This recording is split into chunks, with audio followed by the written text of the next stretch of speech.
Welcome, Antioch U Academy. This is Gertha Inez Dotson, and I'm your facilitator for the meeting facilitation series. As an overview to an effective meeting, we're going to be discussing the meeting purpose and goals, the agenda, pre-planning, the checklist, establishing meeting norms, managing personalities in the meetings, and then some templates for you at the end of the slides. The first thing we want to talk about is the meeting purpose.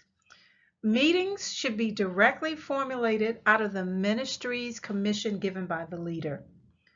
Additionally, the tasks and responsibilities associated with the commission are evaluated by performance goals.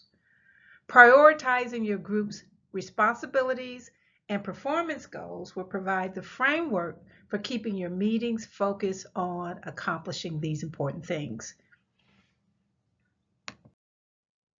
We've got about 4 different types of categories for meetings. You have your informational meetings, and they're used for sharing information and reporting out. The communication is usually just one way, and you'll see a lot of this in college recruiting and new hire orientations. Planning meetings are next, and usually deal with projections in the future, used with a wide range of ideals and perspectives. You'll see these meetings for yearly plannings, newly established entities. Another type of meeting is the problem solving, and it does just that.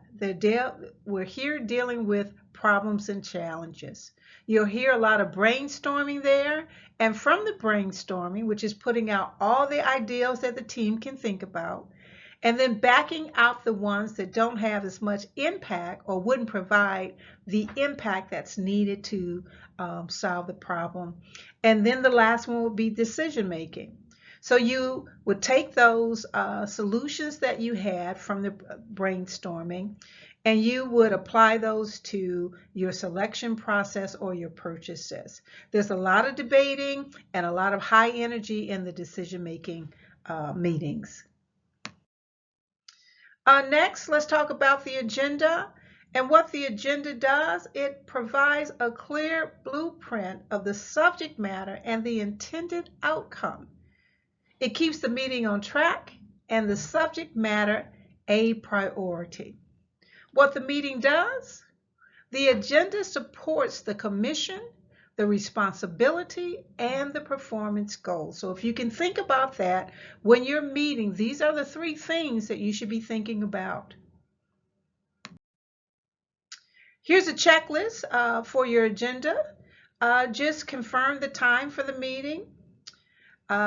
Agenda items should be kept to 3 to 4 agenda items per monthly meeting. Of course, if it's your quarterly meeting or your yearly meeting, you may have more agenda items. Calculate the time needed for each item. Allow time for questions and answers after each agenda item.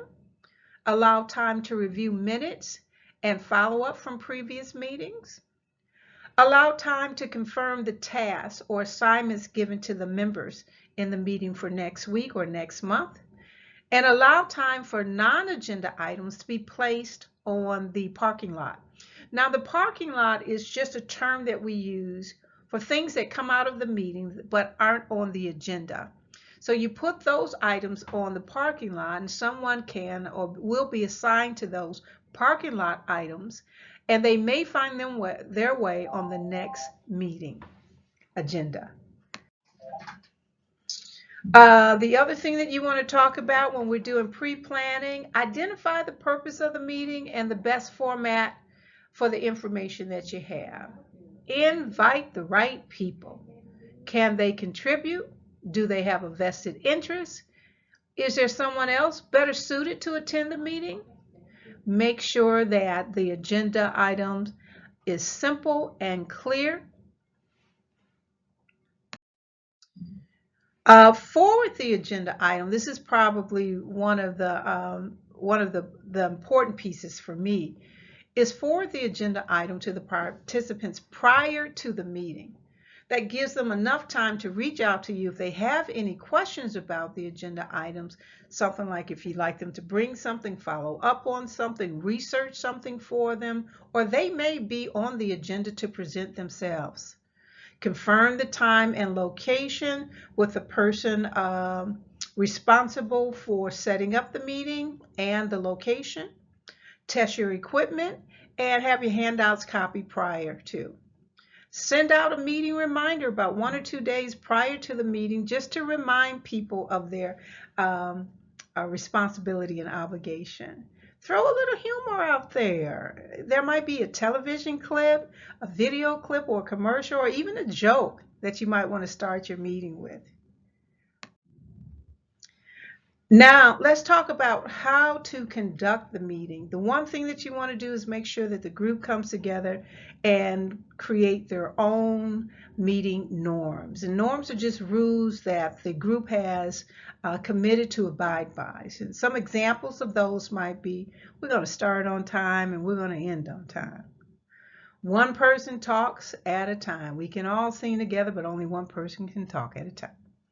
Cell phone use for emergency purposes only. Be respectful of someone's point of view and let them get it out. Be an active listener. Listen completely before you formulate your opinion or ideals. And be reliable. Those are just a few. Your team will come up with their own norms. Also, to help with the meeting, facilitating the meeting, you do have meeting roles. So you can have a timekeeper. This is the person that's responsible for making sure that you do start on time or whatever your norm is. This person also lets you know when you're about 5 minutes are up for that agenda item so that you can wrap it up and get prepared for the next agenda item. The next role would be the recorder. This is the person responsible for taking the meeting notes, confirming the due dates and assigned tasks. And then your facilitator keeps the group focused on the agenda items and reinforce the group norms while the presenters are presenting. When it comes to meetings, the best meetings are the ones where the participants are fully engaged. So these are just a few notes, tips to help you manage some personalities. The first one up is the introvert. This person may appear to be very quiet. It's not that they're not listening, but they're just not as expressive. You can kind of draw and pull this person out by simply asking their opinion on an experience, on an agenda item. The extrovert is the direct opposite. They've got lots and lots of energy for you, keeps it lively in the meeting. For this person, so that everyone gets an opportunity to talk, just kind of partner with this person and ask them to help you give everyone else an opportunity to contribute as well. You may also have a doubter, and this is the person that, just kind of doubts that we can get it done, doubt that this is the way that we should do it, that kind of thing. Just reassure this person that this is the team to get it done, and that they're included in this team as well. And just kind of ask them to change their doubt into a positive affirmation. You may also have someone who's distracted. Ask that person if they need to step out to handle a matter and then return to the meeting. And then you may also see some sidebar conversations.